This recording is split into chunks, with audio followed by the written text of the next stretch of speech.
The following podcast contains mature language and adult discussion.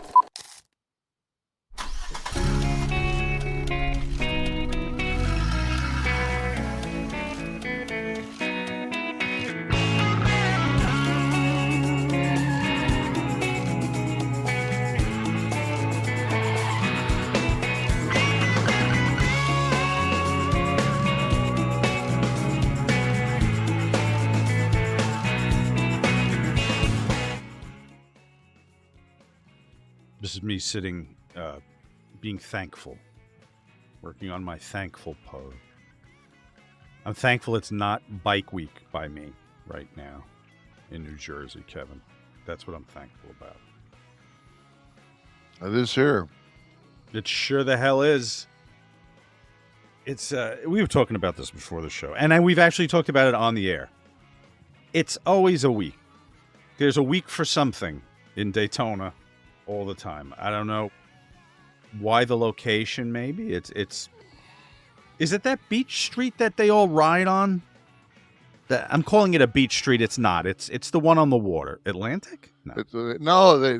I mean, yeah, they do, but they mean the A1A, which is Ridgewood, which is the next one up, which is actually on the mainland.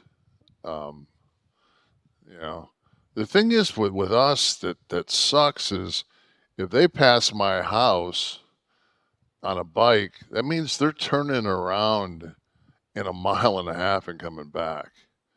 Because you can't go. Because you down can't anymore. go through. You can't go through the jetty, you know. And so it's. And the thing is too, you know, everything's double yellow lined on both Peninsula and Atlantic. So if you get behind somebody from Pennsylvania on a trike that's just wanting to go 20 miles an hour, that's the end of that. That's it. And they, you know, once that happens, then it gets stacked up. Like the other day, I couldn't take a left to get out of, like, to get onto the beach road. I couldn't get. And I was just like, fuck. From your house? From my house. Wow. Yeah. I would just assume, foolishly, I guess, that they don't go that far south, that all the action stays. No, because right next to this condo is the North Turn, which was the North Turn when they used to race down on the beach.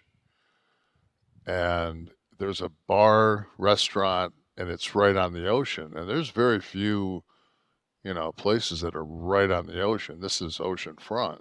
So, and then there's a couple other kind of, you know, there's a place, there's like two places down on the river and one in the jetty, that all, you know, it's all full of bikes. I was about to tell you, don't leave the house for a week. Then I remembered who I'm talking to. I don't have to tell you. Yeah, I got to go to the gym. Now, where's your gym? Now, the gym, you got to go north or south out of the driveway?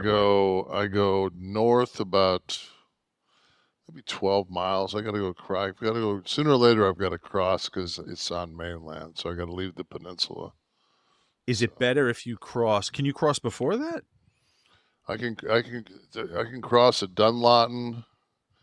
It's better for me to cross at Dunlawton, it seems now, and then go up Ridgewood to my gym. To get onto mainland first, and then take the majority of the drive. Yeah.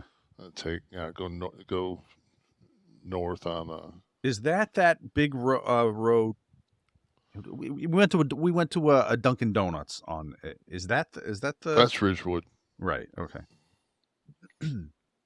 Yeah. Well, you only have a few days left of it, right? Because Bike Week starts. Yeah, and I'm actually in. I've got like some con in Louisiana for. I leave Friday, Saturday, and come home Sunday. So by the time I fly home Sunday, it should pretty much be over with. Everybody will be the hell out of town.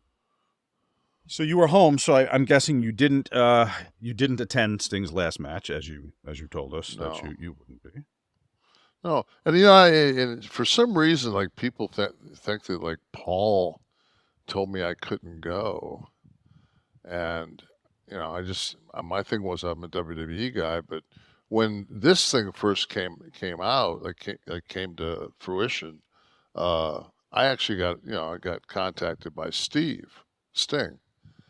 and he was telling me what he wanted to do, and then in that same breath, he said, "What can you do physicality wise?" And I was just like, so if anybody wants to know why Kevin Nash was at home, that's why. So this is new information, Kevin. Yes. He asked me what I could do physicality wise. So you were going to be involved.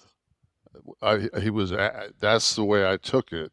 And Right. the easiest thing to do, because once you get there, then you have to tell everybody else, Steamboat, and everybody else that's going to be involved in this thing, I'm not doing it. I'm not doing anything. So it becomes a situation of,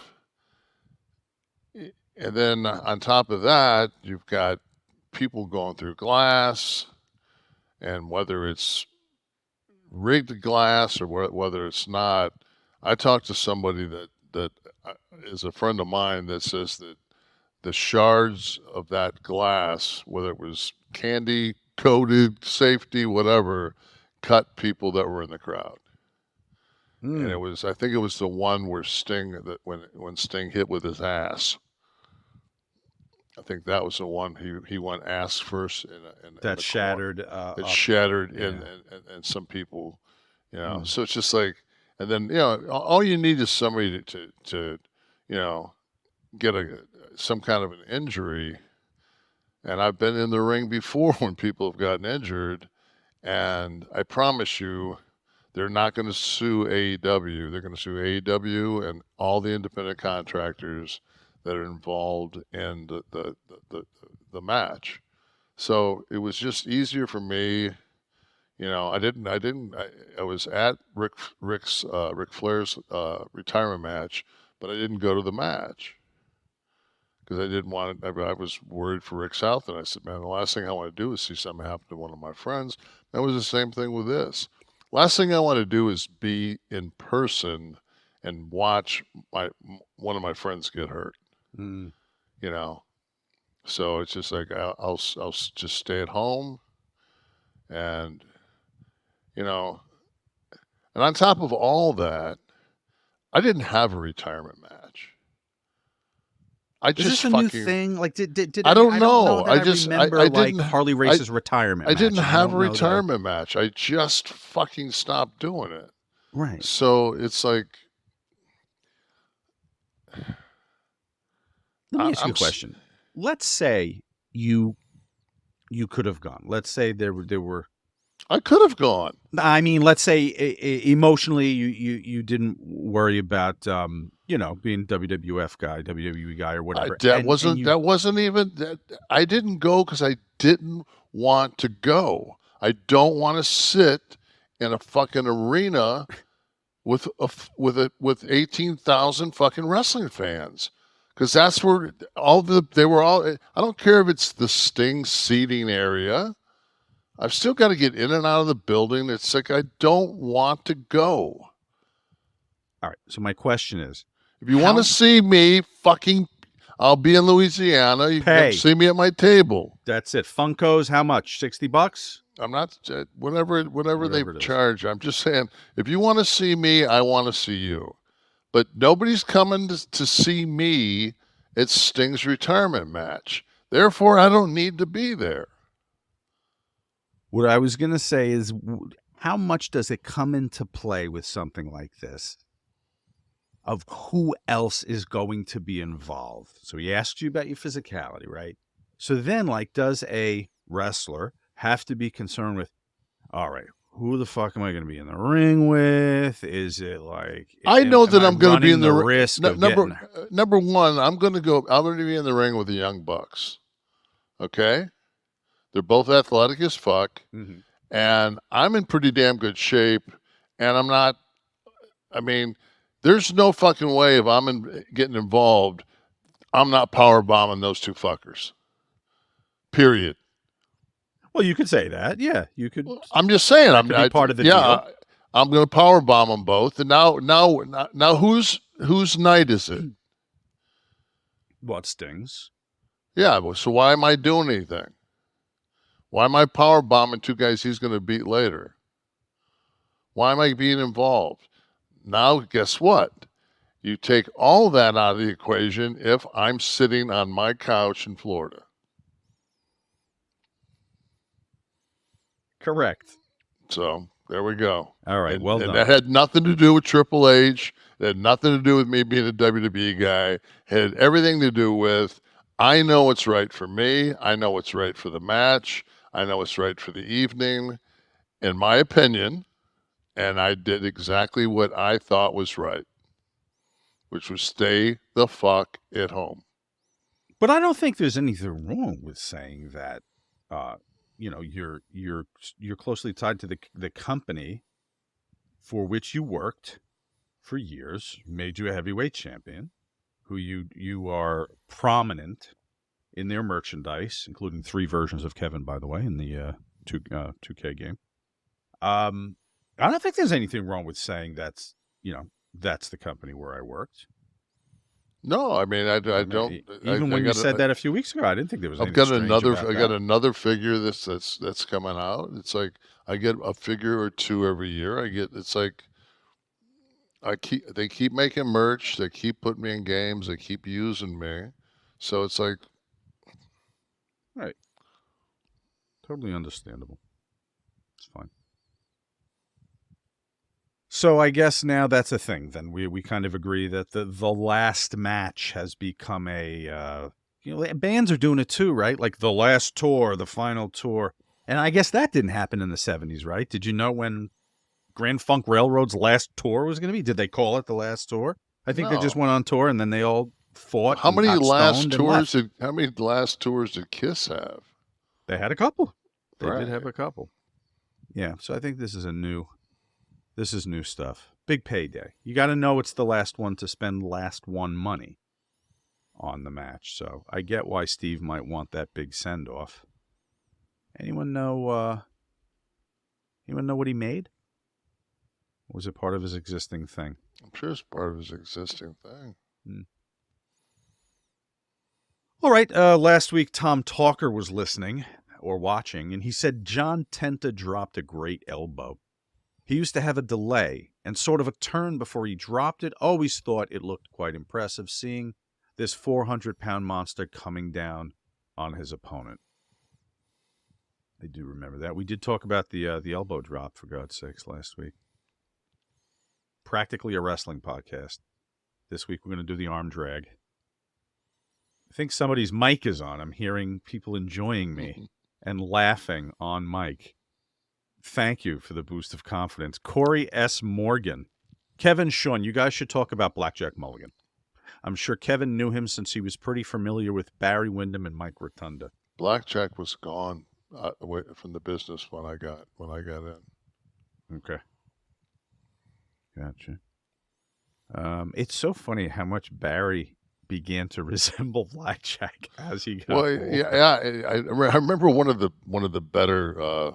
Ric Flair's got great stories because it was such a different business when Rick was in it, like in his prime, and I guess Barry fucking did something and pissed off Blackjack, and like Barry was hiding underneath the bus where the luggage goes. Oh my God! To avoid his father. And Blackjack walks in the locker room with a fucking loaded revolver, looking for Barry. That's that era. Wow. I guess I could be accused of soft parenting, huh? Yeah. No, I mean, it's just like, you hear that shit, man. And just like, because a lot of those, back in those territories, man, you drove your own car and you went and the marks weren't smart. It's just like shit. They come after you. Yeah. Yeah, so everybody had their pieces, and it wasn't like they just invented booze for our era of wrestlers. So Pseudonym 1821. Hey Kev, the IVF debate reminded me of something from your past. I believe in an interview with Sean for Kayfabe Commentaries, you told a story about trying to have Tristan and Tamara waiting in the hotel. and getting stopped up by a WWE shoot on a battleship or something. Can you tell the story? No, we were on the roof of the Titan Tower, shooting the open for Raw, and I don't know what that had to do. That was just Tamara and I were leaving the next day to do a PR for the European tour, and they were gracious enough to let Tamara go with me. Because at that point, I think because we were trying to get pregnant. I do remember that was a bit of a process, but did it? Well, tie when into... you're gone 323 days out of the year, kind of shuts that window down on the ovulation. Yeah, the phone calls like, Kev, I'm ovulating. Tamara, I'm in Omaha. All right, I'll talk to you later. Yeah. That's the end of that. Hilarious. You do have a little something in the bottom corner of your screen, Kev, that is like it's going up and down. Unless someone's going down on you, you can leave it. But I think no, it's actually it's a little bag or something. No, it's paper towels. Oh, paper towels. Okay. Italian 9101. I think I moved some shit like when I came down here today. What do you mean? Moved No, I setup? Yeah, because I had some problem with one of the outlets wasn't working, so I had to kind of shift shit. So. Well, you look fine. I'm gonna get an electrician down here to fuck with it. Hey guys, Eric Bischoff here to talk to you about my friends over at SaveWithConrad.com. Are you looking to get out of debt? Conrad and his team can make that happen faster than me firing the honky tonk man. Wow.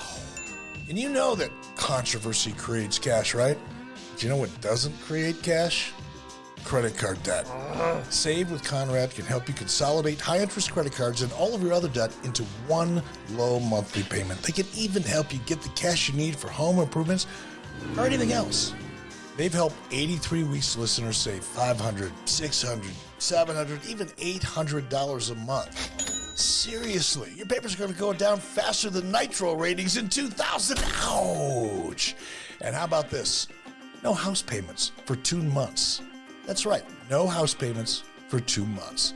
And unlike the dirt sheets, man, the reviews do not lie. With over 1,000 five-star reviews, find out for yourself how much Conrad and his team can save you by checking out SaveWithConrad.com today.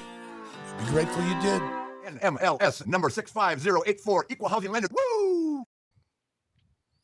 Talion said, I thought most people had their blood work done a few times a year. Maybe it was an age thing, but Sean is a few years older than me. Maybe it's an insurance deal. No, I mean, I'm covered. I just didn't. I mean, I grew up. I didn't really go to the doctor. Like, if something was really wrong, I'd go. So I guess there's some of that left over. But I know at this age, I should be. The blood is an eyeball into your body. So you can learn a lot about what's going on. I understand if my father would have died at 73 years old, right, I don't think I'd be going to the doctor as much and having blood work and everything else. When your father dies at 36 and none of his siblings make it past 50, it's like... Yeah, my father was 42 when he died. His brother was 33. So you have the longevity gene also? I have the longevity gene, baby. Good, well, one was Hodgkin's disease. The other was suicide. So, cancer or doing it yourself. All right, maybe I'll do. So how is the blood? Did you have some, did you get the testosterone checked? Where are we now? Yeah, I saw a picture of you. You looked very, very cut, but thin. What I did was, I went on a super strict diet and I've cut carbs. I wanted to see how lean I could get. I wanted to see if I could get to 10%, but I'm fuck it, like 10% at 64 years old is like, man, you gotta. It's rough. I got like right around 11% body fat. Mm-hmm. So. What's when you were working prime years, what would you be at? What would you try to stay at? I probably was at 15. Right. Yeah. I always like to have a little bit of body fat on me because just when you're bumped, I was just going to say that. you know, just when you're bumped, you had a little, you know. I saw a picture of like Macho doing seated rows, and Hogan was like sitting waiting to do his set, and he's like in the background, and fucking Hogan looks like he's like 360. Just looks gigantic, Yeah. you know. But harder to get around, you know, maybe easier on the bumps, but Well, this is, I mean, that I just when I stopped drinking, you know, I quit drinking. I think today is week 4. Yeah, no, this is week 5. what differences are you noticing since then? Well, I mean, just I'm just super. That's one of the things that leaned me out is because I'm just not taking in empty calories and carbohydrates before I go to bed. Mm. You know, so the last thing I do at night is just I do a protein shake, which is like mine is like maybe 220 calories and for 50 grams of protein. I mean, couple, maybe 1 or 2 grams of carbs. So it's nothing. Versus when you would have a couple of glasses of wine, which is, how many calories are we talking about? Half a bottle of wine. A half a bottle of wine? I'm just guessing what you could pound down I would watching never. TV. Oh shit! I drink a bottle a night. Okay, well, there you go. So I don't know. That's 27 ounces. I think there's 5 glasses in a bottle of wine. And I think they go by a 5-ounce pour. I think it's 135 calories, 5 grams of carbohydrates per glass. I'm guessing. So 5 times 130. So we're talking about 650 calories. Sound about right? 700, whatever. Yeah. Okay. But that's 700 empty calories. And the thing is, you know, when you look at people that, as far as just, you know, physical health, you can't metabolize fat if your body's, you know, has to metabolize alcohol because it'll metabolize the alcohol first. So it's not going to metabolize the fat. Got it. So, and then as you get older, there's a chance with continued drinking to get fatty liver. The fatty liver makes it harder for your body to break down fat. Yes. So it just, you know, and I just said, fuck it, man. Like I don't ever get a buzz. Like it's not like if I drink a bottle of wine, it's over the course of 4 or 5 hours. So what I'm doing is I'm just so fucking tired of drinking water with like either all day you may, or, you know, I'm so tired of drinking some kind of a branched chain amino acid that I've been drinking since, you know, 11 o'clock that morning. So, you know, it's just nice to. So I actually found an IPA beer that has no alcohol. It's called Athletic. So it's 0.5, I guess, is what it is. Yeah, so they have a residual amount, those non-alcoholic beers. But I mean, all right, so it tastes good. Tastes like an IPA. I have one. It's 45 calories. I have one with dinner, and it just breaks the monotony of drinking ice water. Right. So got it. Robert Abishola, Sean, you're probably the best co-host on any wrestling podcast. But if you think you're a draw, let me tell you something, brother. You're a Steve Lombardi, and he is a Kevin Nash. So you better thank that's awfully kind the of big him. man for the house. Well, I kind of thought I called the show the Kevin Nash Podcast. And that's also it's funny he would say Steve Lombardi, because the only one of the boys that made it to my mom's funeral was Steve Lombardi. So wow. Did he really? Yeah. That's awesome. Yeah. Steve made it to my mom's funeral. Wow. What was he doing? What the hell he's was a he? Was he Michigan just guy. office, or was he doing the? He was doing. I think he might have been actually doing the MVP then, where he was like the baseball guy. Yeah, Abe Knuckleball Schwartz. Yeah. Yeah. Yeah, I've always gotten along with him. You said he was a Michigan guy? Yeah. I think it's. So the Brooklyn thing is a work? I think I mean I Brooklyn know Brawler? he lived in Livonia for years. Okay. Or maybe he moved. Maybe he was an implant. Maybe he moved to Michigan. Yeah.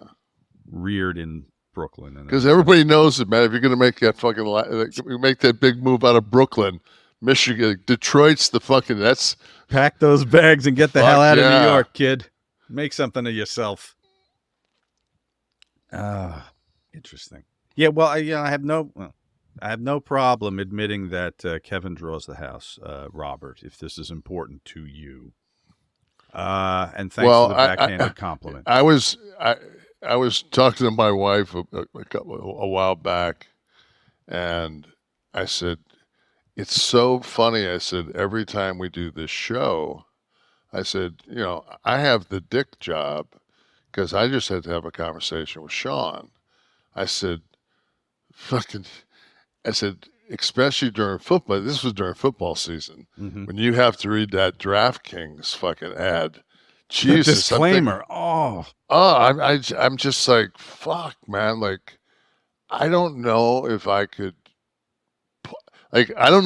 pull the nose up after I got out of that to go back into some kind of a conversation. I'd have to be like, take it for yourself a little bit there, babe. You got one of my balls on that last drop kick. I'm going to sell it for a minute. I'm going to powder. Pose. I'm going to take a powder.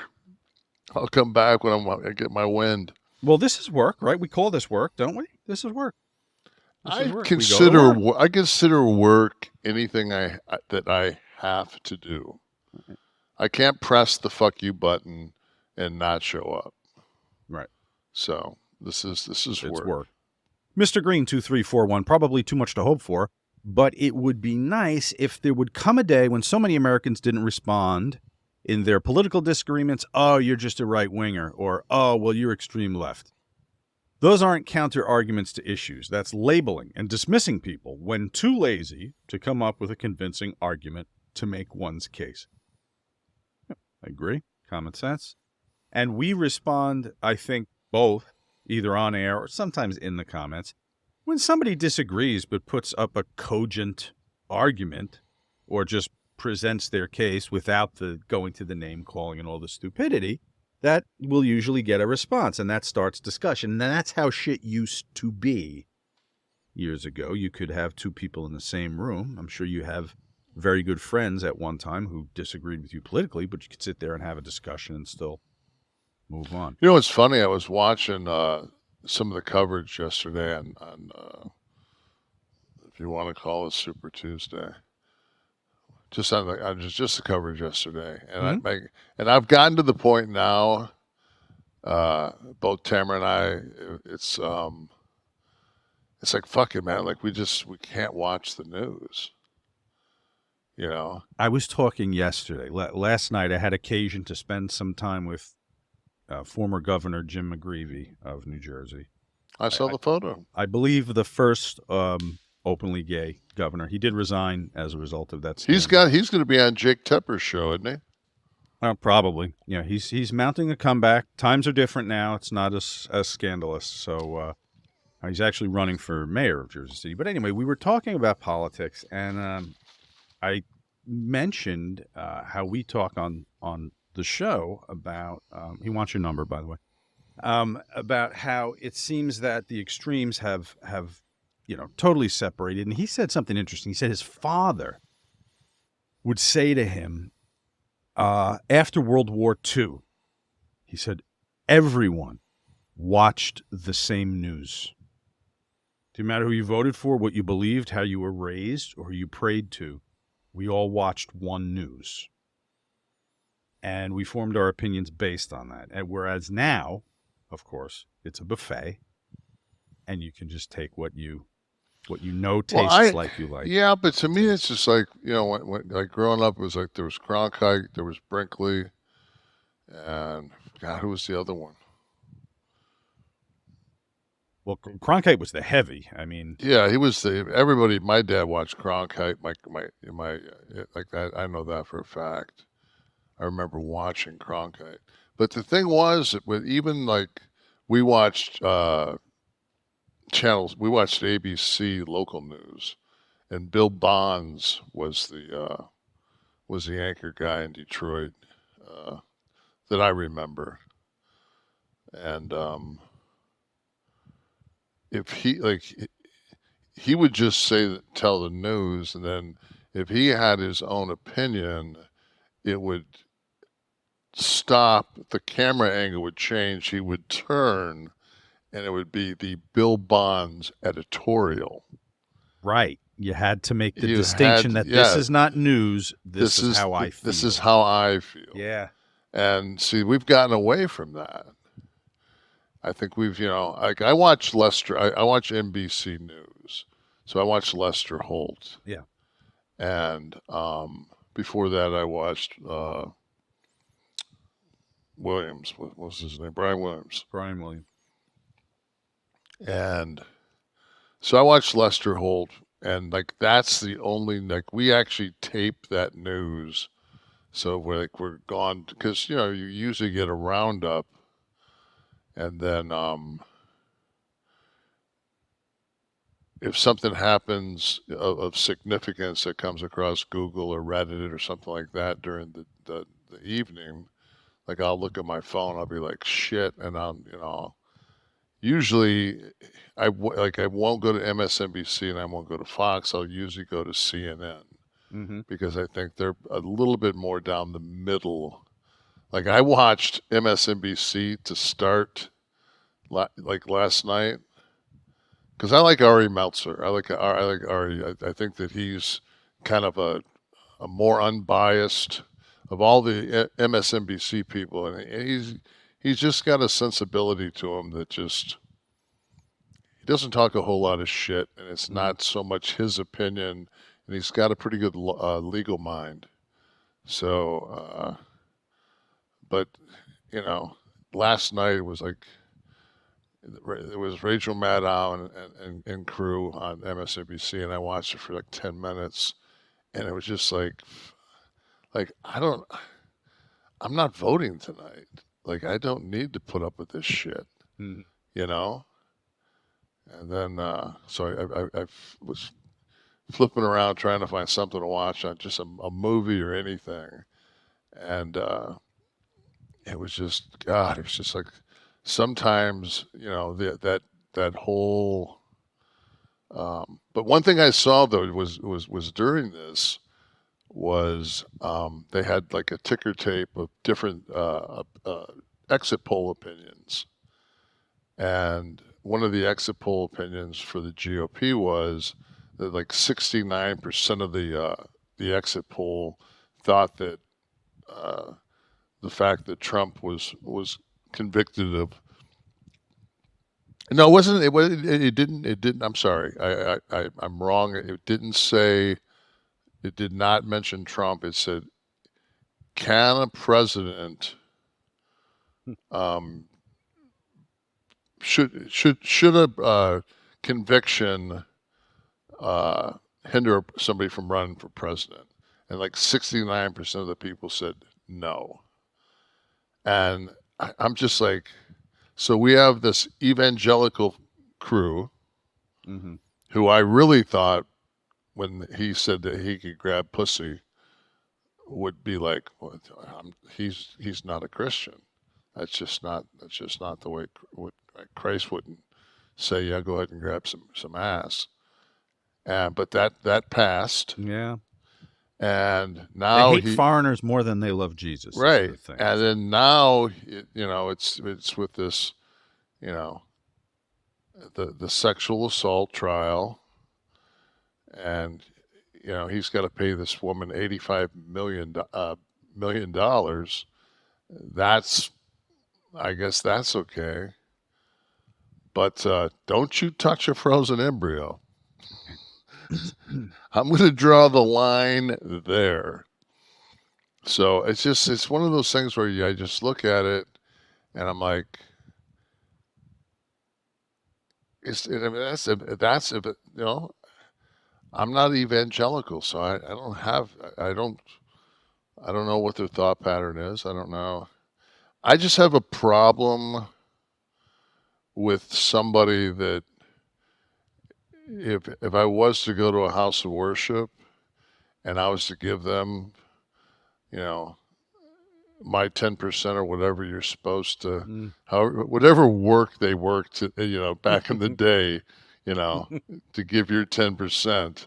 And then, this guy is living in a home, 25 times,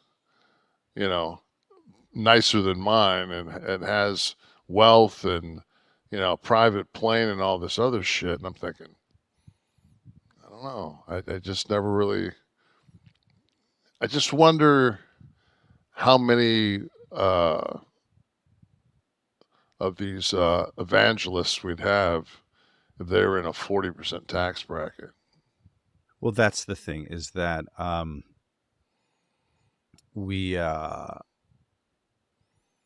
think people, even with religion, and we say evangelicals thinking that, it's diehard, but people's morality is malleable. I've sat in the times I've had to go to a church for a wedding or a funeral, and we all watch the same news, so we see reports that our archdiocese had to admit that they were moving around pedophiles to different parishes, so they were not found. This isn't all the news that everyone in the church watches. And when they pass that basket, people go right into their pockets still. They put the money in, even though they've just been shown what some of that money is going to do. They're indoctrinated. They've been doing it since youth. So it's a reflex. Morality's out of the equation for many people. I remember when we were kids and, they would give you like envelopes, to put in the basket. Yes, yeah. And then I remember that it changed, and it actually showed almost like the ones that in a birthday card that the face would show of what the denomination was. Yes, it was cut in the front. So in other words, like if you were throwing a single in there and you dropped it in, the guy next to you knew, like, oh, you dropped in a little single, huh, buddy? And I was just, and I just thought back of that, and I was just like, wow, man, they were trying to operantly condition me like then, and it was like like my dad would usually drop it in, but it was a big deal if he let you drop the cash in. You felt like a big man. Yeah, right. Boom. Did you go up and eat the God cookie? Nope. You didn't eat the cracker? No. What were you raised? What was the Methodist? Methodist. Okay. They had communion. They did have communion. They had the wine too. Yeah. Never got that. Everybody drinking out of the same cup. Does that still go on after COVID? With the big wipe, the big tissue that they would just wipe the freaking rim of the glass with. Like that's doing anything. I used to always, my son went to Catholic school for 2 years down here because there was so much transient, because we're on beachside and there were so many kids that were living in hotels and motels. Mm-hmm. That it was kind of a transient feel, and man, there was no private schools around us, so we sent them to a Catholic school. It was kind of cool because they had uniforms. Like he could wear a white or a blue polo shirt, and it had the little, logo of the school, Mm-hmm. and he could wear long blue pants or shorts or blue shorts. And he had like 5 white shirts and 5 blue shorts, and they had to wear all black tennis shoes, and he had little socks. It was kind of cool because like there was no arguing about what he wore, and so that kind of was all right. But I remember that a lot of times he would he was in 3rd grade and he was reading from the Bible in front of the whole congregation. So we went in support, and it was like, to watch the, like, Catholicism, like, they have, like, they got the senses and all this, the smoke's going, or somebody's walking around the behind. incense and everything. Yeah, they got all the, it's, they got the little dog and pony show. Then they go from that, they slide in, and then the priest, basically, it's like Catholicism 101. If you've never been here before, it's like you don't get to press the skip the recap. It's just recap. It's the same thing. Like, he never gives like a sermon. And that was the whole thing that I liked about the Methodist. Like, like, he would go up there and it was like, they could improv a little, right? Yeah. He could, if something was a little bit off, they could say. But I do remember that 9/11, that they did bring up, like, they talked about that briefly. In the mass? Yeah, briefly. But did they tell you to go out and hug a Muslim? Probably not. No. Have you ever seen the clip? It's the cat that plays Borat, and he goes to this. Oh, I love him. Sacha Baron Cohen. Yeah, and he goes like to this. He's like in a town in Kentucky or something like that, and The he mosques. says, yes, the giant. So what do you? And then he says, "This is."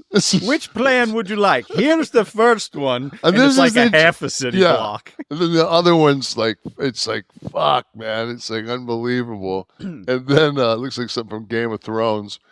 And then he says, "This is what your neighborhood look like," and it's all Muslims, and and it's just like, and they're all like, these fucking look like Appalachian people, they're like, I yeah, boy, that's why we all got. That's why you said don't bring no guns, right? Like, I'm thinking, man, what a fucked up world we live in. Fucking crazy. He's brilliant. I saw a thing today where they it was on one of the social medias. It was a synagogue. I want to think it was in L.A. I could be wrong, but it was Keller Williams. That's the real estate firm. Yeah, they were selling property in Gaza. Yes. And they turned this guy back because he had some kind of Palestinian hat on. Now, of course, it could be fucking, that could be bogus as fuck. It could be. Okay. I just saw that and I was just like, and then they came up and they showed this guy. He said, "You got to boycott Keller Williams." I'm saying, man, if this was a fucking rib. Yeah, I gotta see if that's you would open yourself up to some fucking some deep fucking lawsuit problems on that fucking that ain't gonna fucking skate. I would think even the most unscrupulous company would know that it's a little too soon. Yeah, but I mean, just the fact bizarre. Just the fact that I saw. Then shortly after that, I was reading. Who's listing it? Who's selling it? Who's the selling party? Yeah.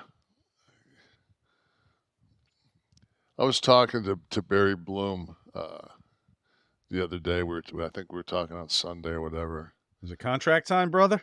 No. Oh, all right. We were just talking. We were catching up, and he said to me, he said that the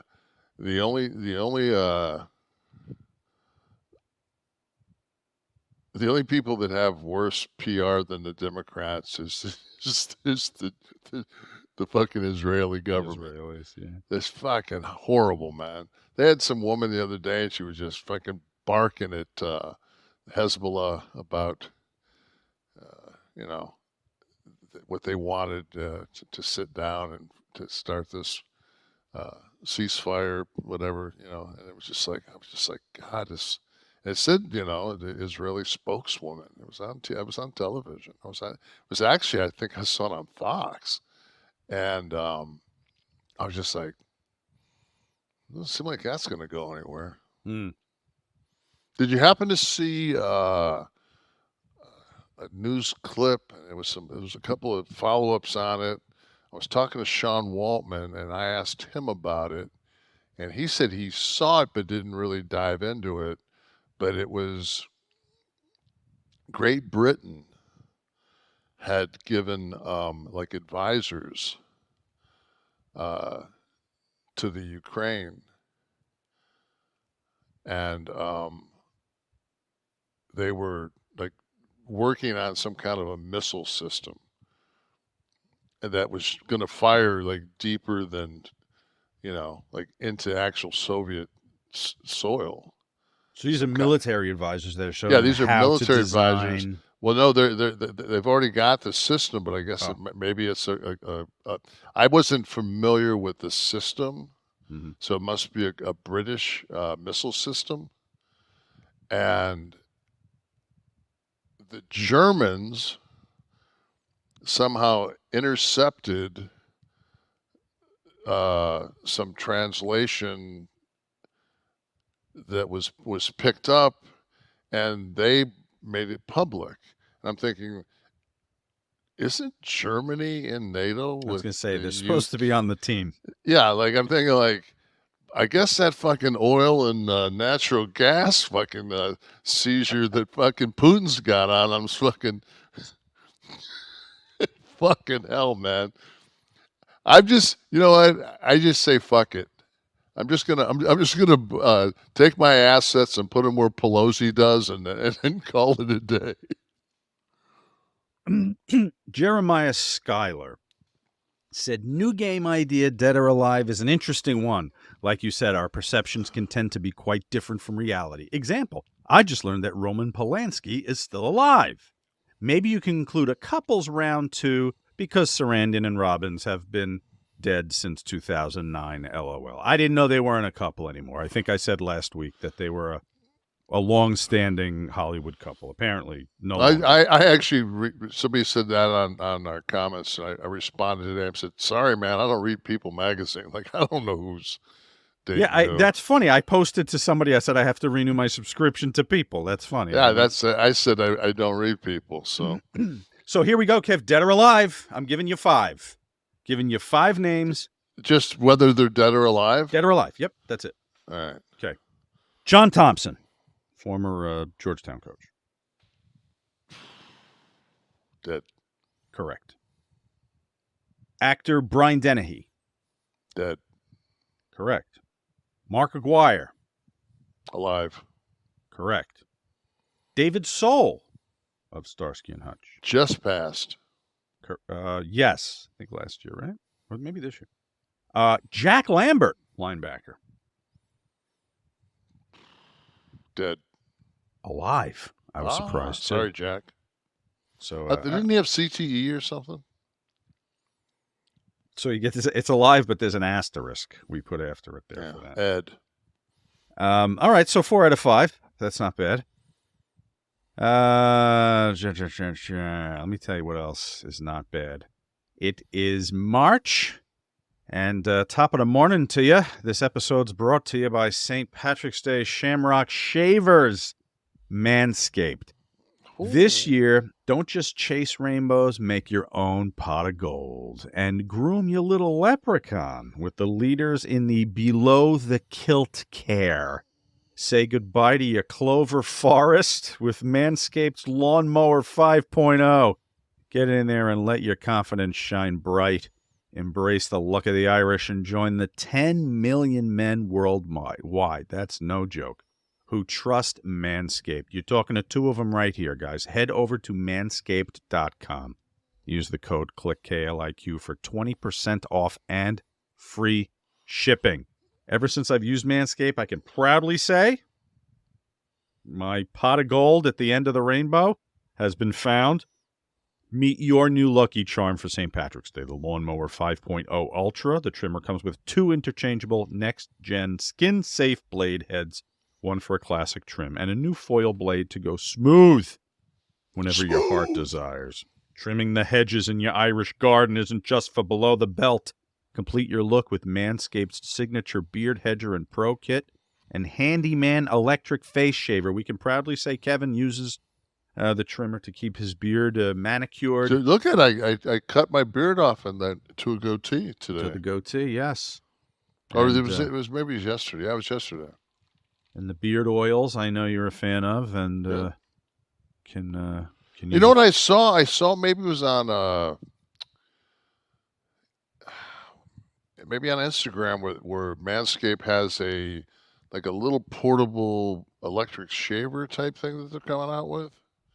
Do you see that anywhere on there? That the Handyman Electric Face Shaver, perhaps Yeah. you're talking about. Well, listen, whether you're sculpting your beard or cleaning up your neckline, these are always the right tools for the job. So get your 20% off, guys, plus free shipping. The code is Kliq, K-L-I-Q, manscaped.com. That's 20% off and free shipping with code K-L-I-Q, Kliq at manscaped.com. This St. Patrick's Day, make sure your little hairy leprechaun is luckier than ever with Manscaped.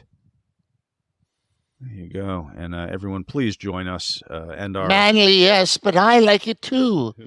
our live audience here at KliqThisTV.com. KliqThisTV.com.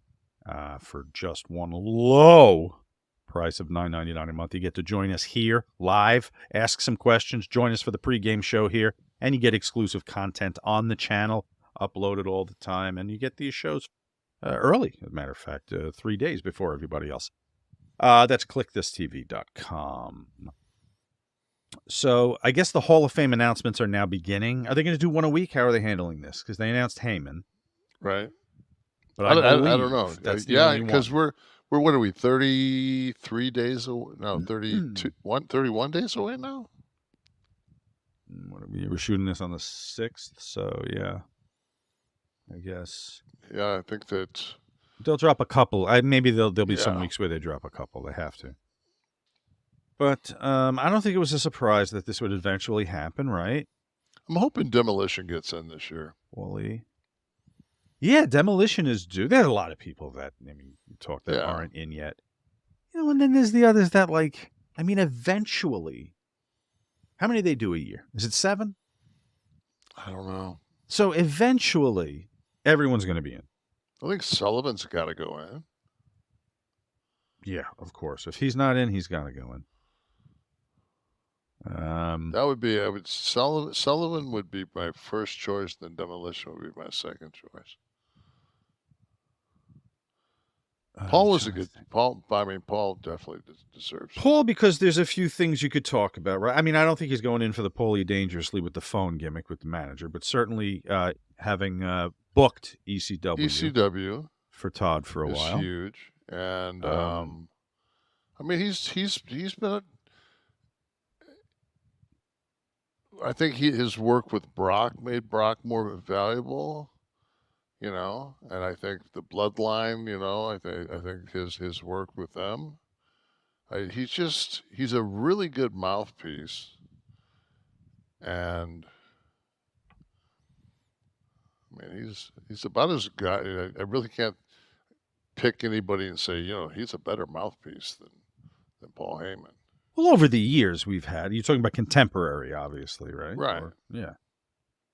Yeah, he's good. He's Over the years, he's Well, Albano was phenomenal.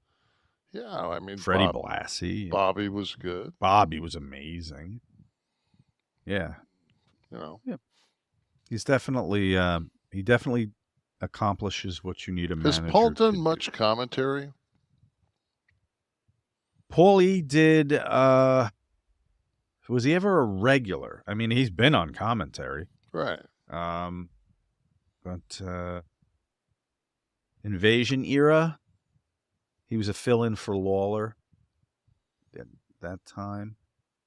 So I guess he was first hired for that. Okay. So yeah. I have a piece of that was during my that was during my hiatus when I sat and got paid by Turner. Oh yeah, the Turner days, right? The waning 12 months of the Turner contract. I was 18. So he's going in. Haku, I heard that this may be announced this year. This is the rumor mill.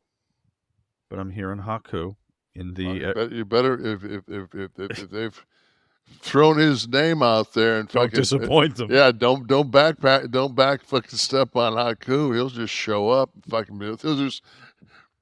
Yeah, you're in. I'm not going to sit here and say he doesn't deserve to be in. I'm just going to say Haku has been mentioned, and I'll reiterate that eventually everyone will be in. I believe Coco Beware is in, just like they state. Not the bird though. No. You mentioned announcers. So Corey Graves, there was a piece on Meltzer's site about Corey giving Triple H props for. I guess he was drawing a comparison to Vince. Right. Well, no, he was definitely drawing a comparison to Vince because he said under Triple H, he feels that the announcers are freer to kind of be their own style instead of, I'm paraphrasing, being barked at to say this and say that and do this and do that, which kind of makes a very uniform broadcast. Have you ever heard the Mick Foley story? Which one? They brought Mick in to do color, some commentating. And like Mick said, it was just fucking unbelievable that Vince was the constant barrage in the ear. Yeah. And Vince and Mick's fucking, he's about as mellow, cool as a dude as you're gonna fucking find. Right. Mick fucking snapped. Fucking he said like basically, fuck you, I'm done. Oh, so that's why he bailed on the commentary. Mick couldn't take it. It's just like, fuck, like, you're trying to think and you got somebody say this, say this, say this. Yeah.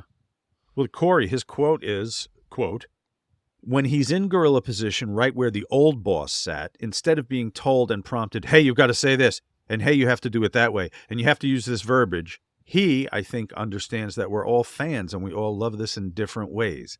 And as the business grows and evolves, you kind of have to let go of the reins a little bit. I still have my guide rails. I guess it means guardrails. I just feel like they're a little bit wider on each side now rather than having to stay on a particular path and walk in a certain rhythm and do things a certain way. Yeah, I mean, and for Vince to want such a uniform product, look at the announcers who he had in the 80s when his meteoric rise to the top, WWE's meteoric rise. Jesse Gorilla. Jesse Gorilla. Could you have had any more different people in there?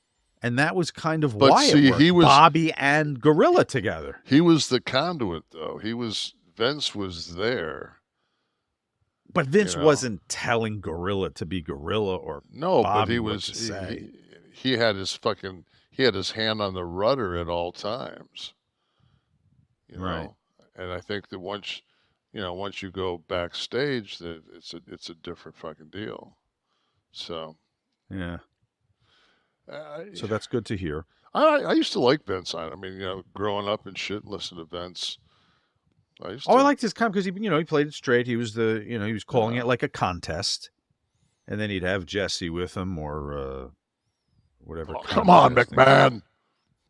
Or Bruno, the Bruno days. Pat Patterson, who if you caught every fourth word, you were doing well. Right. If you're able to understand that, and then Bruno, it was every third word.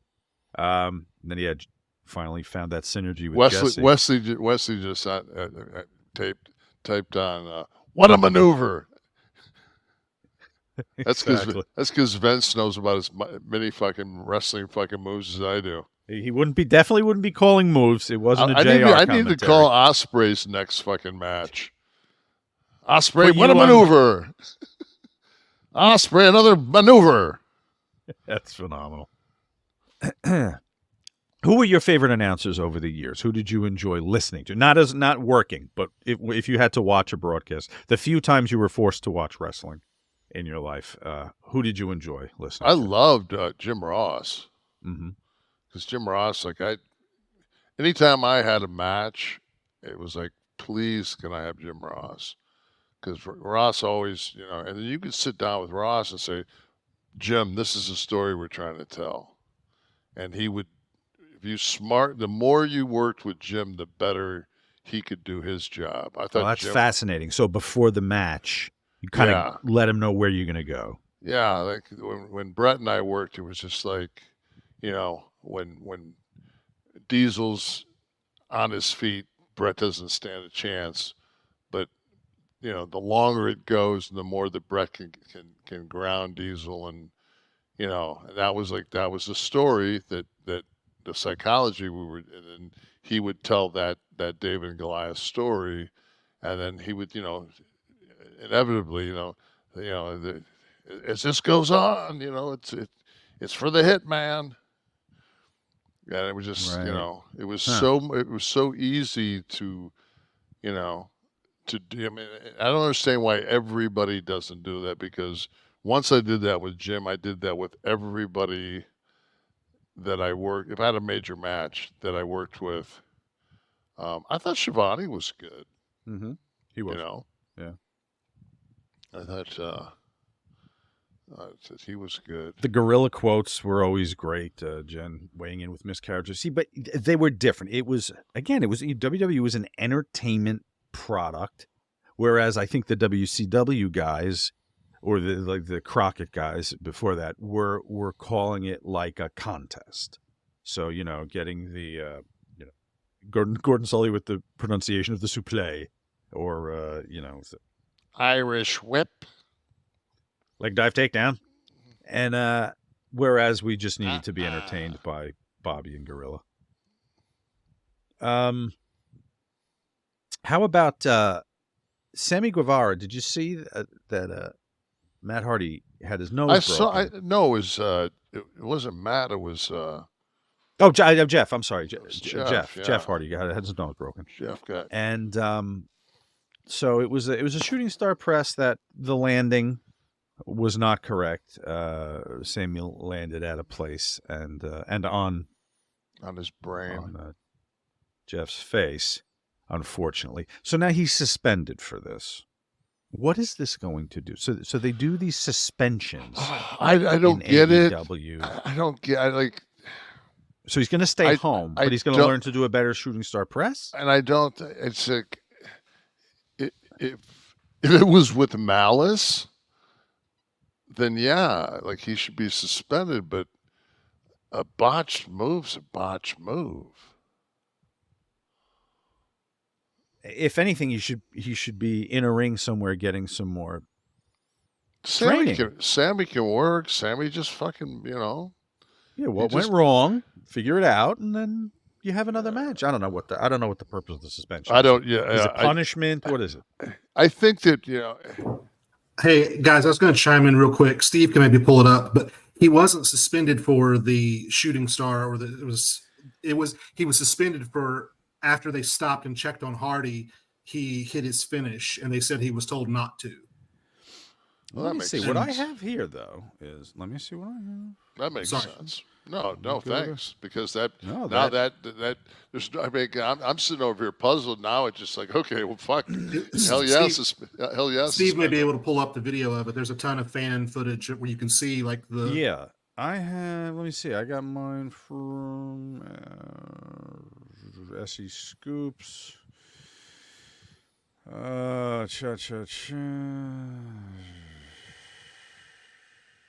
Fortunately, the match did not go as planned. Both competitors are known for their high-impact offense and associated risk. This fateful encounter would leave Hardy with a broken nose. The suspension. Yeah, there it is. That's not good. Midway through the match, Hardy was injured and became disoriented. Instead of giving Hardy sufficient time to get checked out, Guevara climbed to the top rope and executed his signature shooting star press on Hardy. As seen below, Guevara botched the landing and inadvertently kicked Hardy in the face. According to a report from Fightful Select, this was a violation of AEW's concussion safety protocols, and Guevara has been suspended accordingly. That's all that says. So I don't know if there was an added wrinkle to it, but either way, if he didn't break his nose, he probably wouldn't have been suspended.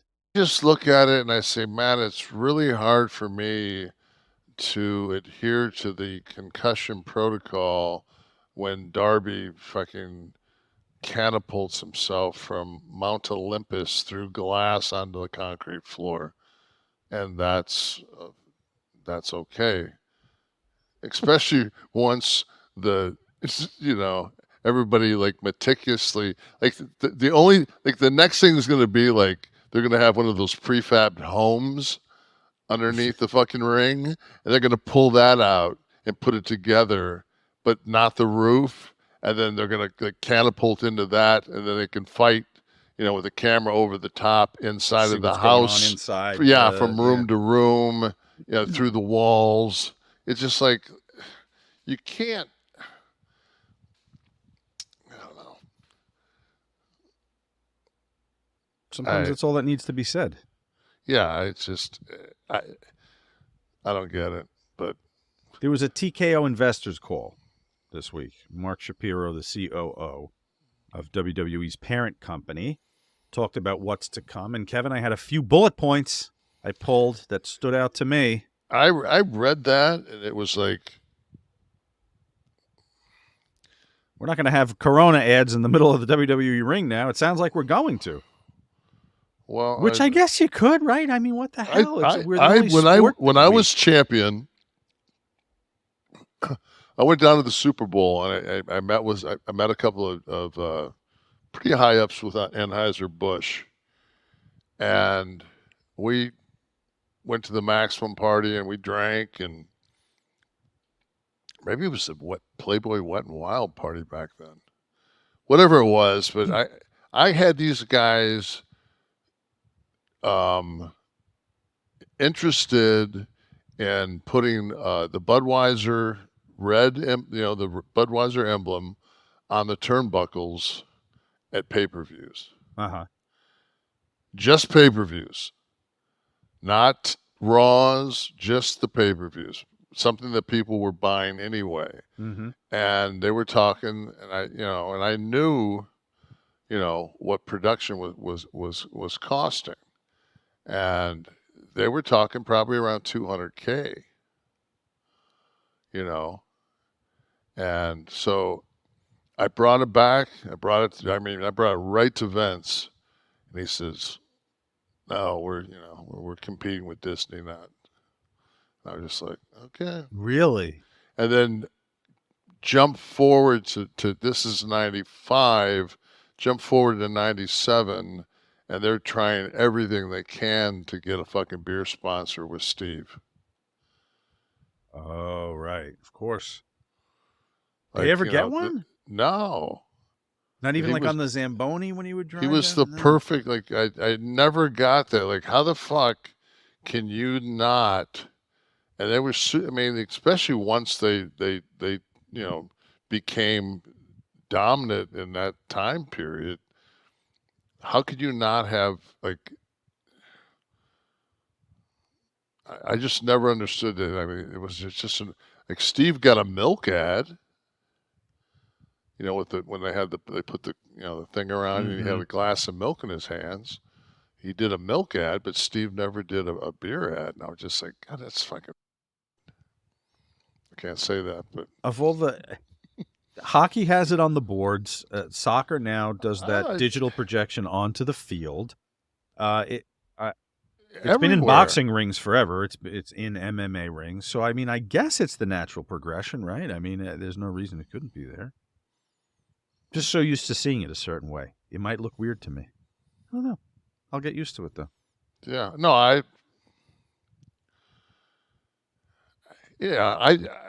look at the NBA and I look at the little, the little thing on the opposite side, but when we played over in Europe, shit, man, our uniforms look like that. We had absolutely. We had a couple of different sponsors that, paid for our jerseys and stuff in Europe. Hell, that was fucking 80s. Same thing in soccer. Early, World Cup soccer. It's all over. So, I mean, who hasn't seen Emirates, on a soccer jersey? Soccer jersey, yeah, it's true. I always said schools, in impoverished districts or challenged districts, why aren't they selling advertising? Why aren't milk ads up in the cafeteria? Why aren't, these companies that offer, at-home tutoring online and stuff, why aren't they wrapping buses with those ads and raising additional millions of dollars that way, as long as it's reputable companies? Because they don't give a fuck. A lot of dumb people. Another bullet point I noticed in his talking about partnerships, he was mentioning Netflix, right? So he said, great things coming from Netflix and WWE, NBC Universal and WWE, and then UFC and something else.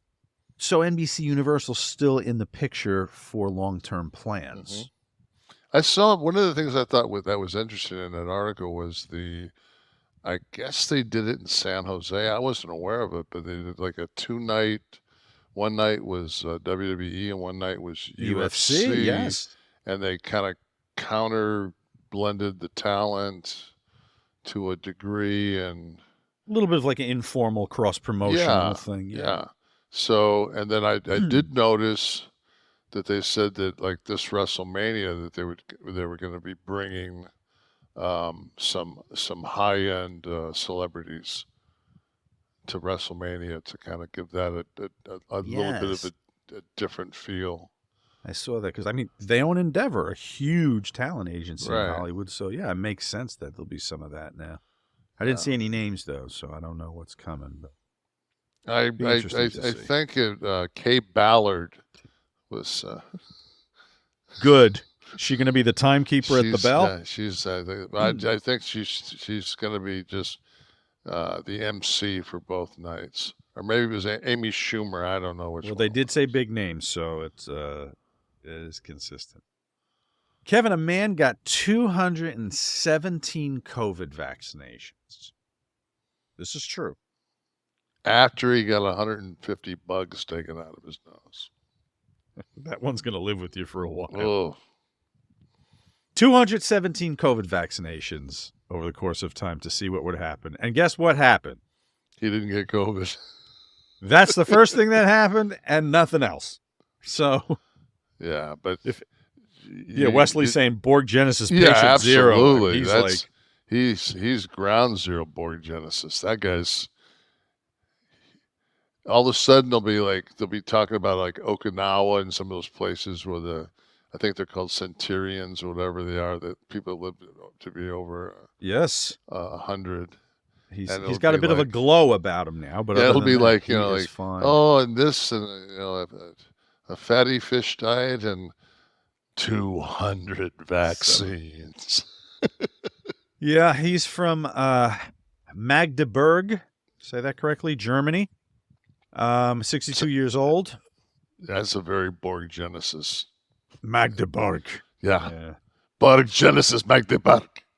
This was over the span of 29 months. So that comes to one jab every 4 days on average. And he basically became a walking experiment for what happens to the immune system. Surprised that it wasn't like a petri dish or some kind of, some mutated, because a lot of that's RNA. It's, Well, they call it hypervaccination for good reason. I But guess. the journal Lancet Infectious Diseases outlined that it did not significantly improve or worsen his immune response to illness.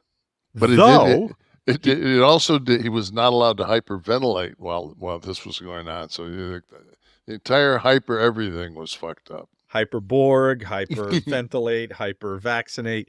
But they said it didn't improve his immune system, but he has not yet had COVID. So at least he's covered with that. This is just something he did on his own. This wasn't part of a study, I don't believe. He was just kind of a man on a mission who was out to stick himself with an injection every 4 days. Would you not think that it's somewhat disreputable for a medical health provider who might see on your chart that you've got 216? What if you say you used Walgreens and CVS in Magdeburg, Germany? Yeah, their version. Walgreens. It's Walgreens over there. Walgreens. I don't know. I mean,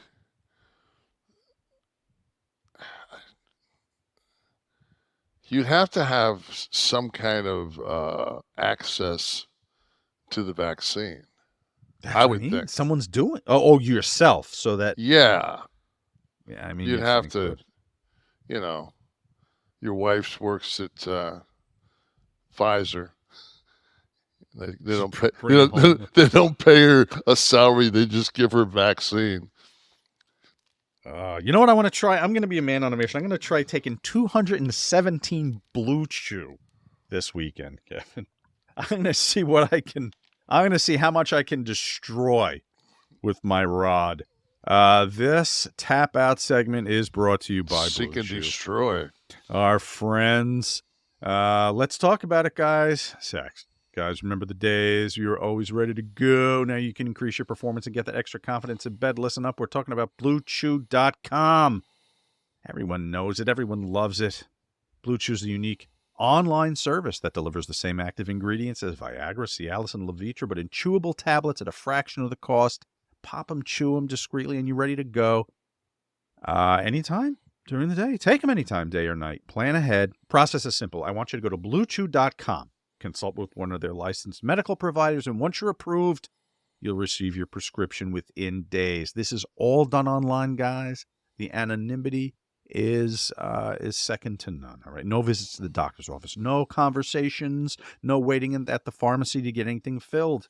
It takes just minutes. They arrive at your door in discreet packaging, and we're going to help you make up your mind about this, okay? By arranging for a free month supply. That's right. We've got a special deal. Try Bluechew free when you use our promo code NASH, N-A-S-H, at checkout. Just pay $5 for shipping. That's Bluechew.com, promo code NASH, to receive your first month free. Visit Bluechew.com for more details and important safety information. We thank Bluechew for sponsoring the Tap Out. We will return to the world of wrestling. We've been talking about announcing. One of my favorite things about this clip is watching Eric Bischoff try to keep it interesting. Watch him try to sell he's selling his ass off for Yukon John, who's cutting a promo about his tag team partner, Scott Norton, who unfortunately has to stand there and endure this as well. Go ahead. Yukon John Nord, his partner is Scott Norton, and I'll tell you what, Yukon, you made quick work on a big spike. All right, let's set up. My partner, Scott Norton, I'm going to tell you a story. We was up in the Yukon.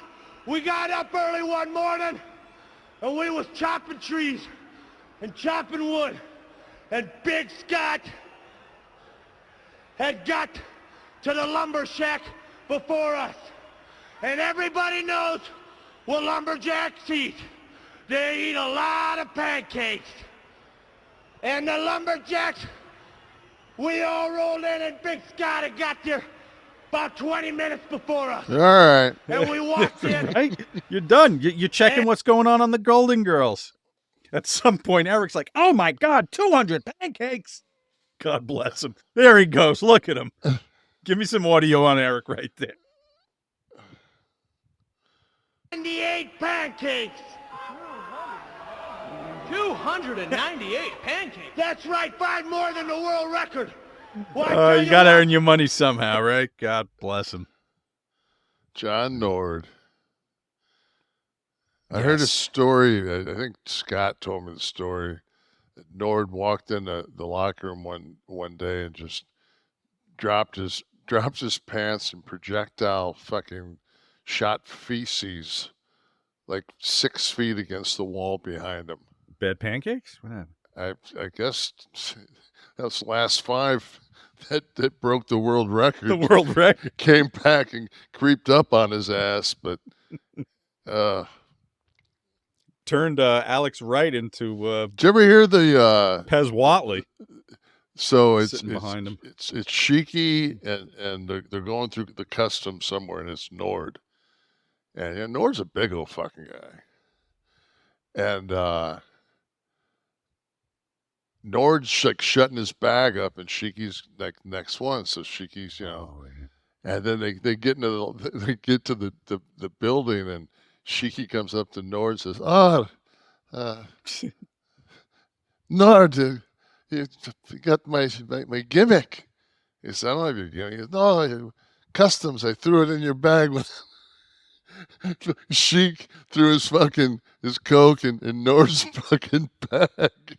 I feel like Sheiky might have done that to a few people over the years. Oh, fuck, I don't know man. if it was necessarily if I heard it was Berserker, but I know he's. Yeah, I know. Yeah, I heard it was Berserker. In fact, he's a big old dude, man. Yeah. She didn't give a fuck. What's that? Sheiky? He didn't give a fuck. He was in his he was the best. He talked about living the business, living the gimmick. It's time for Dear Sexy, another installment of Dear Sexy. 2 letters, 2 actual Dear Abby letters. If Kevin were to have to give advice, I believe, if I can recall, the last one was pretty classic. What did you call for in the last? Was it the Benadryl and the mashed potatoes? Benadryl and the mashed potatoes. Please don't anybody take his advice. This is just if Kevin were to give some advice instead of Dear Abby. Here's the first one. Dear Sexy. I have a terrible problem on my hands and desperately need your advice. Several years ago, after enduring a nightmare marriage for 27 years, I left my husband, Joe, with the loving support of a dear friend I'll call Sally. I found a kindred spirit in this funny, gentle, intelligent woman, and without her, I don't know how I would have survived that terrible time in my life. We were virtually inseparable. I had my own room in her home, and she had her own room in mine. We took trips together, spent weekends, holidays together, took care of each other and each other's kids. We did everything together, and I must admit, I've never been happier. We were always there for each other. But after 3 years of trying to make it without a husband, I caved in and remarried Joe. He promised to change, and he's been quite tolerable. The problem I'm faced with is I no longer have a place in my life for Sally. I just don't have any time for her. She does not fit in with my married crowd. She's a single mom, and even though I love her dearly, she's quite eccentric, and my husband does not approve of her. I know how to break up with a man. My question is, how do I break up with a girlfriend without hurting her? I really thought that she would understand, but apparently she doesn't. She's terribly upset how things have turned out, but there's nothing I can do about it. Signed, Caught Between a Rock and a Hard Place. It's a little cunty. Yeah, you can't find time. I mean, I don't think that. So she remarried her husband? Yeah, the douchebag, who's been right, kind of tolerable. Yeah, so to me, it's a situation Joe. of. I don't think Joe wants to be around you 24/7. So you can't out with the spend. girls. Yeah. To say he doesn't approve, though, I think is part of the problem. Well, fuck him. It's pretty shitty. I don't get how people like get into these fucking situations where just like, fucking back your hair up over the fucking bitch. I don't know. Fuck. Or pull out the wand. Murder her. Have a dateline about it. All right, second letter. Dear Sexy. So basically, I'm hearing fuck Joe, and spend time with Sally. Yeah, just just spend some time with you. But it just seems like she doesn't want to spend time. That's with the thing. So what is? How do you not have a second in your day? Right, but it's when just you like, lived in the girl's house and she lived in your house. All of a sudden, like, well, and my married friends, everybody you have is married, like. So you're saying married friends, so you've got other friends that aren't married. You can't. My wife goes out with her girlfriends and they have lunches and it's like they're not going out bar hopping, but they still hang out and do shit together. Yeah, exactly. All right, another letter. Dear Sexy, several months ago, I left Bill, the man I had lived with for almost 4 years and with whom I have a daughter. I left him to move in with John, someone I met on the internet. It was a big mistake. John turned out to be a pathological liar who used me for my money. I was deeply hurt.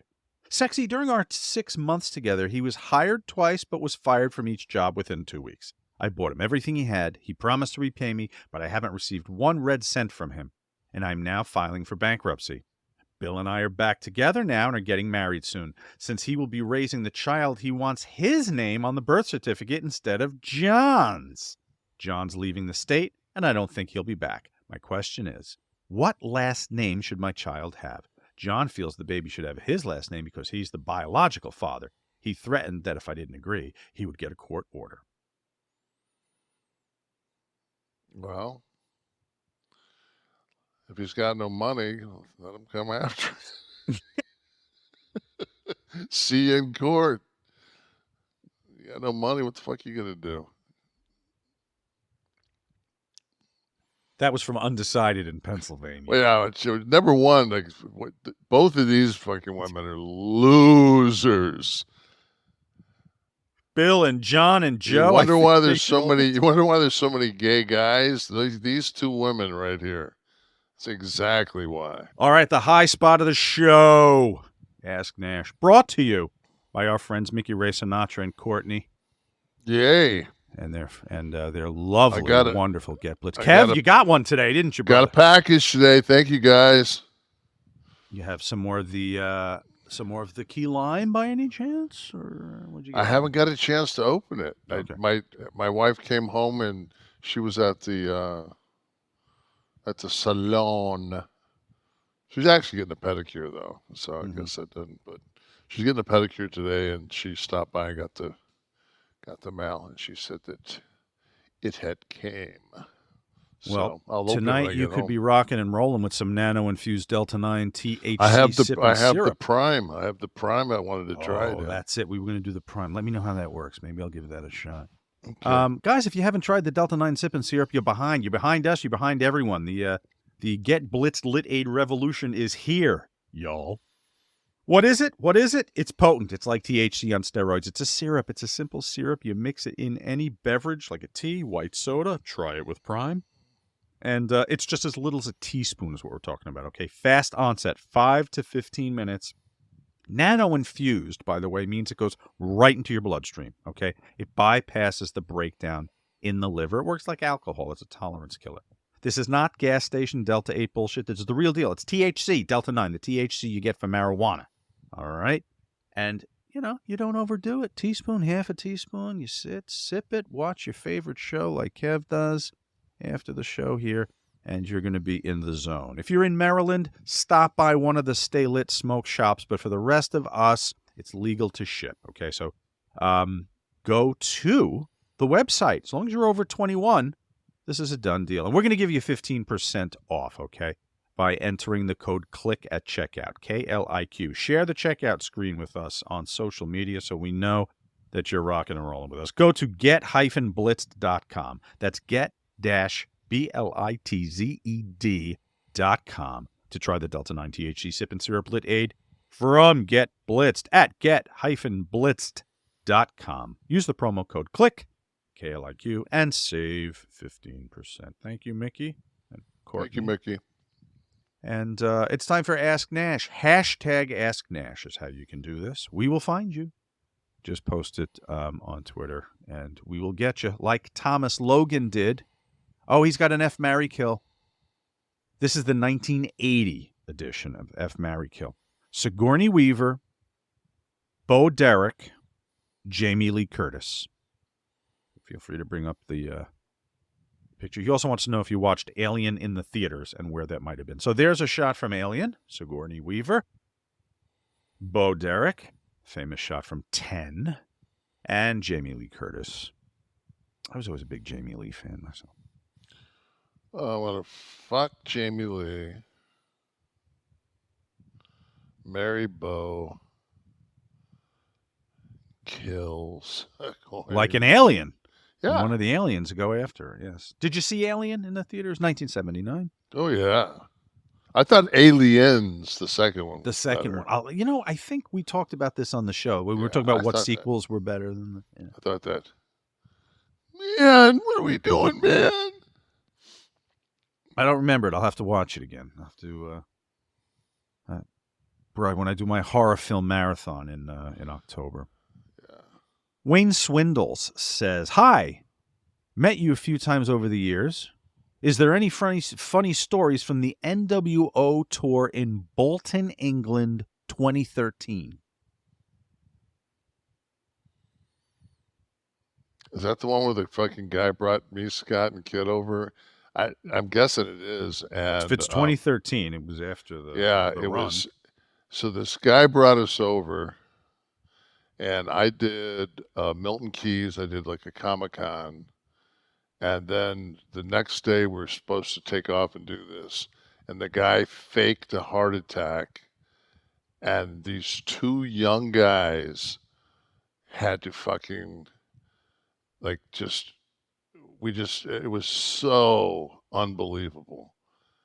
Who faked the heart attack? The promoter? The guy that brought us over Right.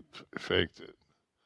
And these guys, I wish I knew who the two young guys were. We gave them some cash but man, it was a fucking clusterfuck. Did you get paid for the trip? Yeah, we got paid. Well, we got paid everything we were supposed. It was one of those deals, man, and it was Scott was trying to be sober, and it was not a good trip. This wasn't the one with the hash in the alley, was it? No, God, no, that was when we were WWE. Oh, that was WWE. Okay. Or WWF, but that's when we were working Royal Albert Hall. Is Atlantic City still happening? I guess. Am I performing? You know, I saw the ad for the thing, and it looks like it's.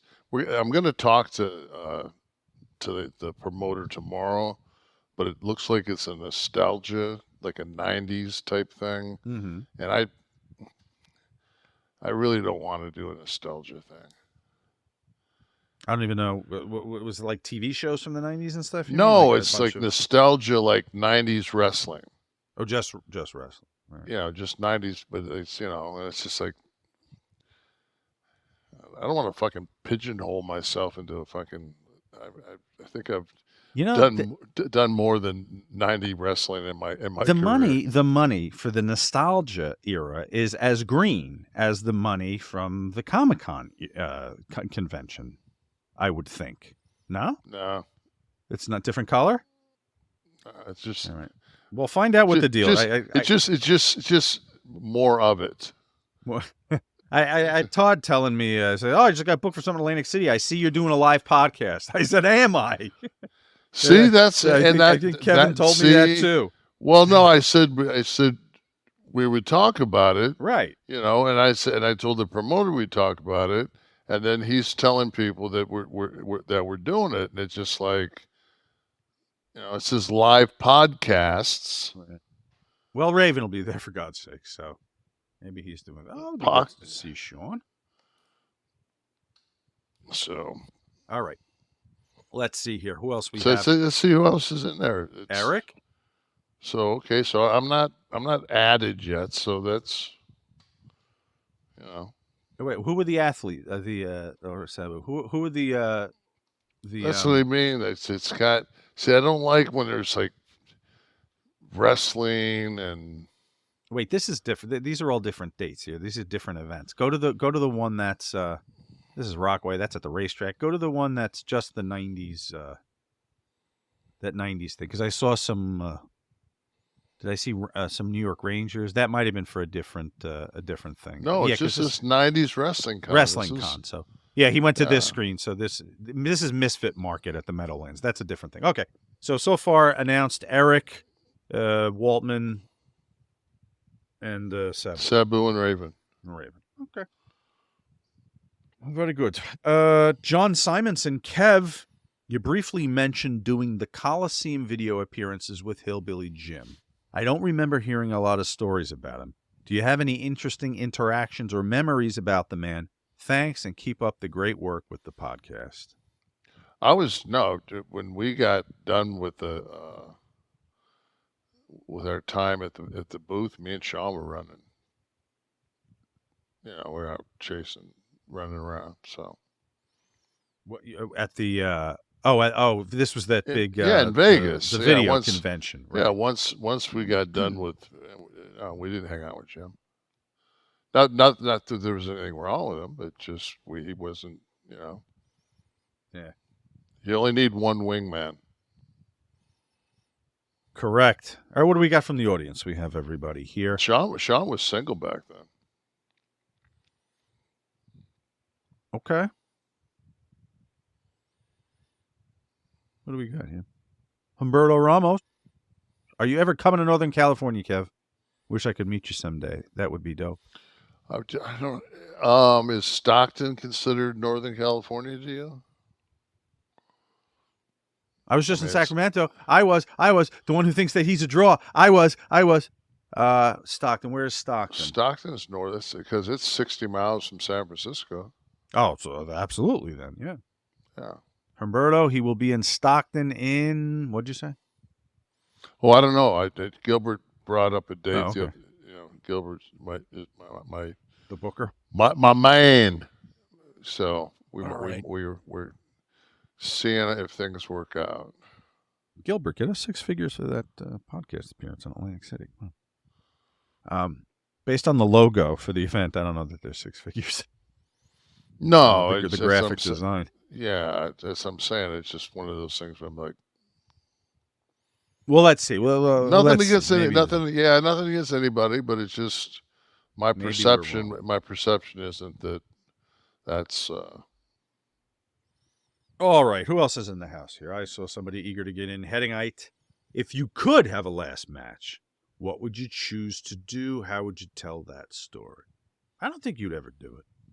I wouldn't. I'm doing it right now. I'm telling the story right now. Word.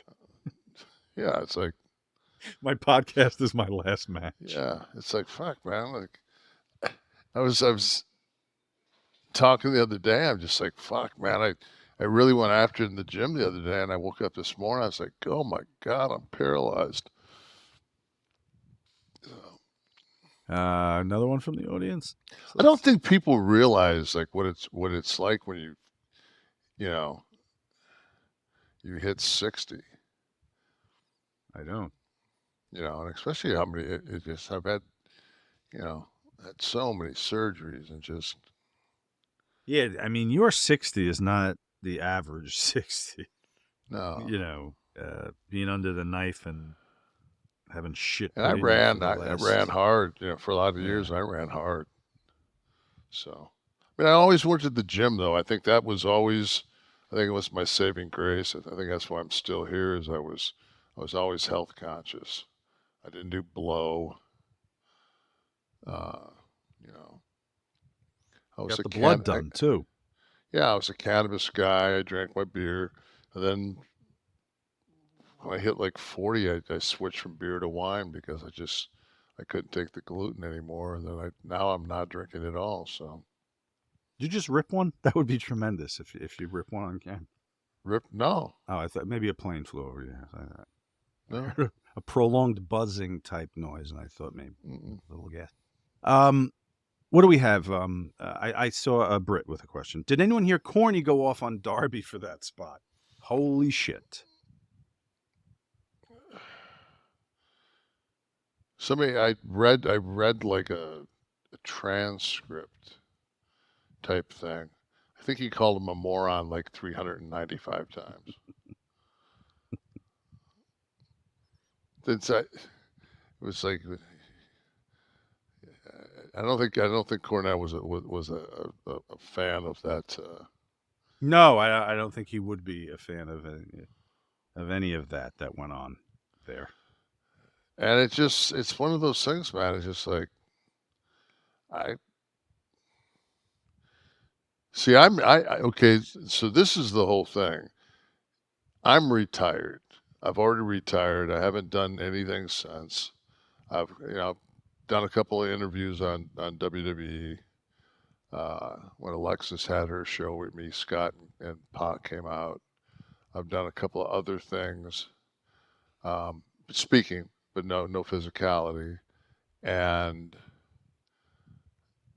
it's like I'm done. Like so to have done that AEW show and have done anything with it, that means I'm not retired. Because I would have done something. I was going to be asked to do something physical. Oh, so you mean Sting? Yeah. Yeah. So I'm retired. So, in that situation, if somebody's going to, because there's nothing worse than, being, it's like my whole life, people like, do a shot. Come on, do a shot. And there's like next to you at the bar, let's do a shot. And I'm like, fuck, dude, I'm 45-year-old man. Like, you're not going to goat me into fucking doing a shot of booze. I'm not going to. I remember when I was at TNA and they you know, a couple fans would come in, and one guy said to me, he goes, "Do a shot with me." And he kept saying like, Jaeger or something like that. I said, I'll do a shot of Johnny Walker Blue Label. And so I said to make it a double. And I want to think that he said, okay, I'll do the same. I want to think it was $35 a shot. A shot, of course. Blue Label, sure. Yeah. And it was, so my shot was 70 and his was 70. So that was the end of that? Yeah, that was the end of that. It was just like, I said, want to go again? He goes, I'm good. I'm good. And he probably thought like, oh, he didn't know it was a rib. He didn't realize, like, he probably thought like, oh, so this is what he drinks. That's how he rolls, yeah. Fuck, no way, man. Love it. I'm drinking the Franciscan for fucking $33 a bottle at fucking Doubletree. So when they would do that shit, like where you'd have to gargle the shots, when Taker would do Oh, that. man, that was, ugh. Were you in the bar for those? Oh, yeah, I was gargling. Ugh. That was almost like working in that territory at that time with like all of us in the corner of that jetport, fucking, and the lights going on, and it'd be like last call, lights would go on, and be like, oh, get the fuck out of here, I'm so fucked up. And all of a sudden, fucking, you see Yoko or Taker walk over with a tray of fucking shots of Jack. Oh, check, please.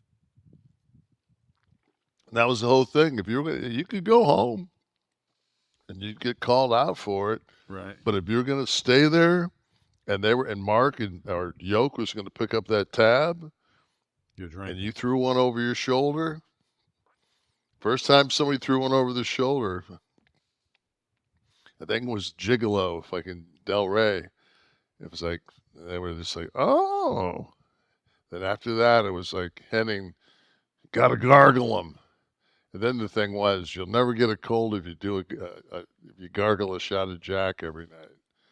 So every fucking night on the road, no matter if you'd be gargling fucking Jack just so you wouldn't get sick. Like that didn't make you.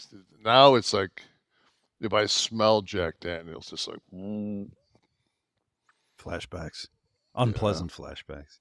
Salvatore, what is Paul Roma's deal? I know he's from Connecticut. However, that dude is Jersey as fuck. Seriously, is he that much of a wop? Feel free to chime in, Sean. Can you say that? Well, his name is Salvatore, so I think he's allowed. I mean, he is from Connecticut. I think Powers was a little more, but he is a Jersey guy, Powers. So I think he's. I guess they were both kind of Jerseys, but it's all the same shit. Jersey, Connecticut. I'm guessing he's not from. Oh, you know what? He might have been from a well-to-do area in Connecticut. I remember hearing Powers talk about. Did you work with Roma? Was he there when you were there? A little bit. Powers was. I worked with Jimmy for some. I remember him saying that Jimmy was a quiet. He was a nice guy. We were kind of shitty to him, but he was. I remember one time though, we were in Calgary and some guys were fucking with him, and like we can fuck with him, but you can't, motherfuckers. We beat the fuck out of him. Yeah, it's that brotherhood, right? Yeah. Yeah, I had a weird deal with him some years back, but I think the thing with Jimmy Roma always was stayed really good. They both stayed in really good shape. Yeah, they did. You know? They look great. Yeah, they were great good. Yeah.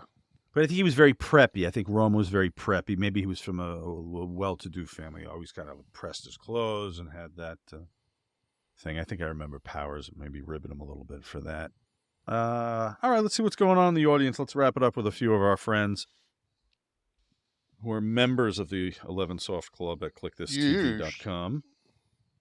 Dad Updike asks Sean, What story that Kev tells makes you laugh every time? Mine has got to be the introduction to HBK. Hi, I'm Sean. Kev's head turn every time he tells that story always gets me. Do I know that one? I was sitting in my locker in Albany. And he says, "Hi, I'm Sean." I turned, like, I look and it's Shawn Michaels. I'm like, fuck, that voice comes out of him. Oh, okay. I didn't remember that. Yeah. Oh God, I still remember, and I made you do it here on this show. Your first car ride with Sheiky. Who's the big jabroni? Not a jabroni. Curse you not, big man. Of course you're not. Well, then why'd you call me one? That's classic. Big D. You see, I love sound bitey type stuff. Stuff I could just throw out. Like if anybody didn't see it, it's in Timeline WWE 1995 when the Kliq compared checks and Kev called JJ answered the phone, if I recall. And the impression I think you did was, did that really happen? They weren't paid the same amount for anyone who doesn't know. So you kind of did let me get Vince. I did they're talking, and Vince gets on to diffuse the situation. Big D! You got your damn check, though, didn't you? Damn right we did. What else? One more, and we'll wrap it up. Me and Scott were fucking livid. Sean, what'd you get? What was the difference? Do you remember? Fucking $15K. Oh my God, really? And but the thing was, Sean, like, Scott and I did like 12 minutes of work, and Sean came in one time, and I hooked Razor, Scott, and fucking Sean super kicked, and Scott moved, and he kicked me, and that was like the second or third time that had went down, and that was what split us, and he threw the tag team belt in the trash, and then we went into Mania. It was 25 and 10 was the two checks? It was 40 and 25. 40 and 25, okay. So the difference was 15. But Sean's like, I got 40. And we're like, tell me you're fucking around. Right. So, and, I was talking to Sean. And I fucking immediately called Scott because I talked to Scott earlier. Scott was like, "What? Fuck that!" And I said, "I'm calling the office." So, and you did. All right, hey, we got another one we can wrap it up with, Steve. Let's give someone. We always give someone in the house the final word. One of our regulars, Josh. Is there truly straight down the middle news agency in existence anymore? So many lean one way or the other or push the opinion. That's a good point. I have the BBC app on my phone. I don't always go there. But that's it. You're still getting a British sensibility to it. But at least it's not our sensibility. I can't fucking deal with anyone here but anymore. at the same time, I really, if you're coverage at any point fucking leans towards the Royals, I'm like, oh Jesus, like fucking hell, really? Is that the landscape? Is that the left and right where everybody is? I'll have to study that later when I'm not bleary-eyed. This is a production of Butch and Sundance Media. I mean, I was about to say, like, it looks like some fucking day trader took acid. Produced in association with podcast he created by Tristan Nash, Kevin Nash, and Sean Oliver. Producer Steve Kaufman. Graphics by Dominic D'Angelo. Title sequence and audio edit by Wesley Burleson. Theme song by Dale Oliver. Technical research by Tristan Nash. Copyright 2024. Butch and Sundance Media. Kev, want to do another one? I was thinking maybe next Wednesday, but we'll go see ahead what and air it. happens. Well, I actually air it on Monday at 6.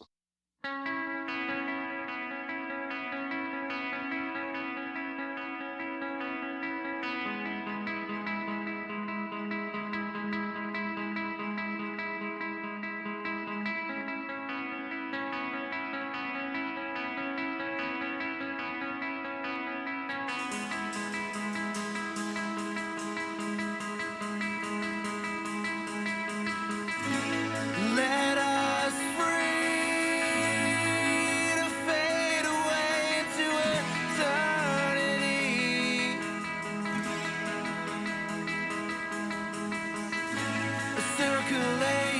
come to love me, but now I'm frozen in dead flesh.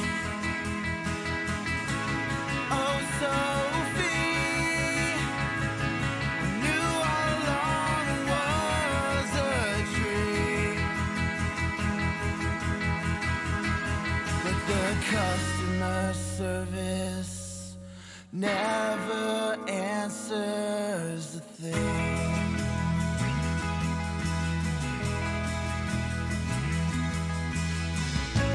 Let us free to breathe in air we're supposed to breathe.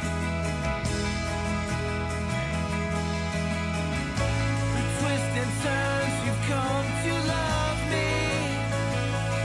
Now I'm cold, I'm frozen. Baby, we're broken, and the customer service never answers a thing.